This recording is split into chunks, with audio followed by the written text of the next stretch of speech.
الحمد للہ وکفا وسلام علی عبادہ الذین اصطفیٰ اما بعد فاعوذ باللہ من الشیطان الرجیم بسم اللہ الرحمن الرحیم ان اللہ وملائکتہ یصلون علی النبی یا ایہا الذین آمنوا صلوا علیہ وسلموا تسلیما اللہم صل علی سیدنا مولانا محمد معدن الجود والکرم وآلہ الکرام اجمعین۔ قال لی النبی صلی اللہ علیہ وسلم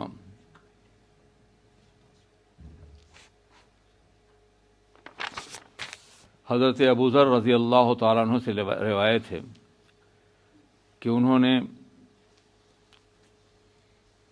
کہا کہ مجھ سے اللہ کے رسول علیہ الصلاۃ والسلام نے فرمایا لا تحقرن من المعروف شیئا ولو ان تلقى اخاك بوجه طلیق، رواہ مسلم۔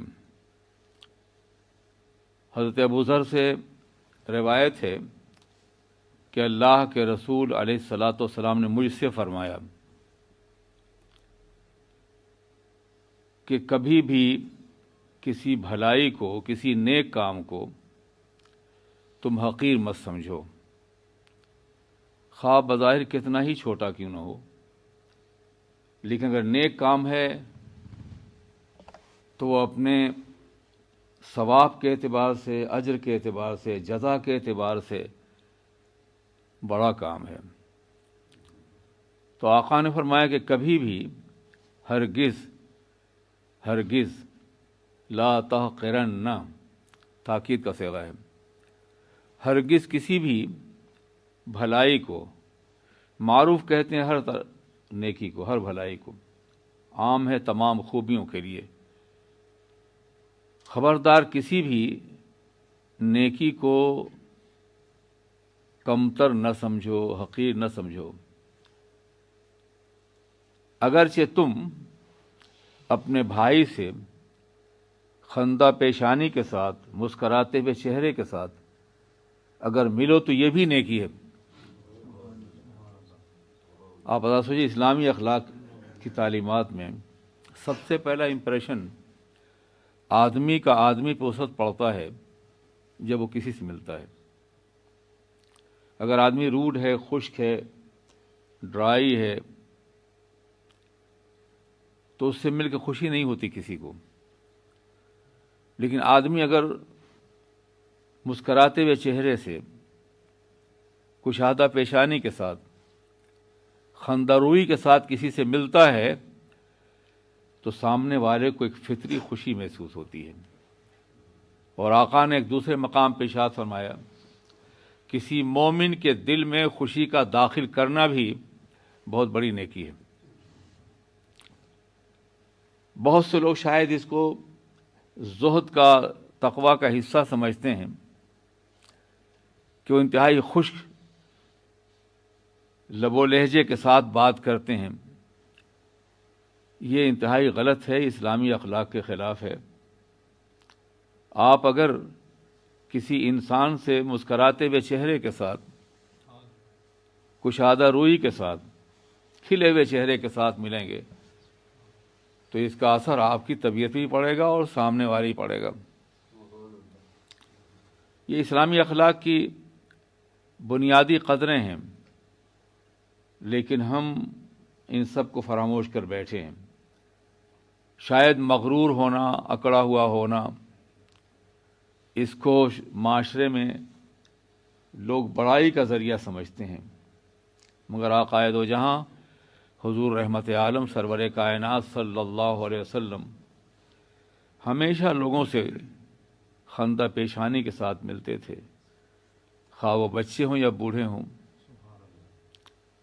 کوئی بھی ہو، غریب ہو یا امیر ہو۔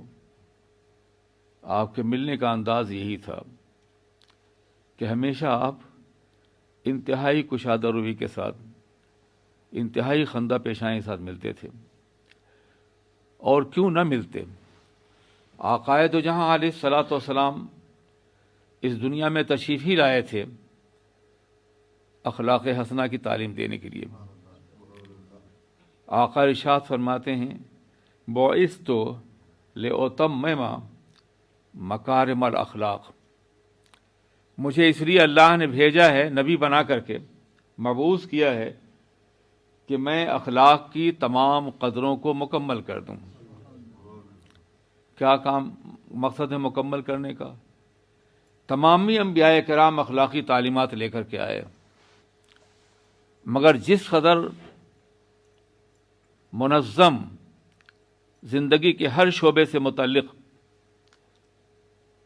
اخلاقی تعلیمات کا نظام ہمارے ہاں اسلام میں اللہ کے رسول نے فرمایا کسی اور نے نہیں۔ کسی پیغمبر کے ہاں 10 باتیں بتائی گئی ہیں، کسی کے کچھ اور بتائی گئی ہیں، مگر اسلام کا پورا نظام اخلاق ہماری پوری زندگی کا حاوی ہے۔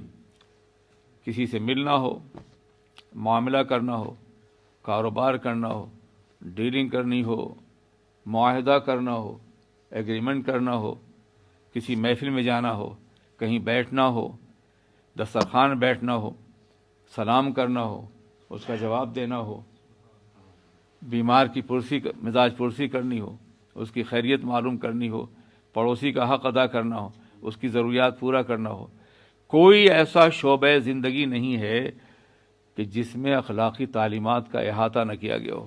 اس لیے فرمایا کہ میں تو اس لیے بھیجا گیا ہوں کہ میں اخلاقی قدروں کو مکمل کر دوں۔ یہ بھی فرمایا اور قرآن عظیم میں ارشاد فرمایا گیا وَإِنَّكَ لَعَلَىٰ خُلُقٍ عَظِيمٍ، اے پیغمبر یوں تو سبھی پیغمبران کرام اخلاق حسنہ کی تعلیم دینے آئے ہیں، مگر آپ خلق عظیم پر ہیں۔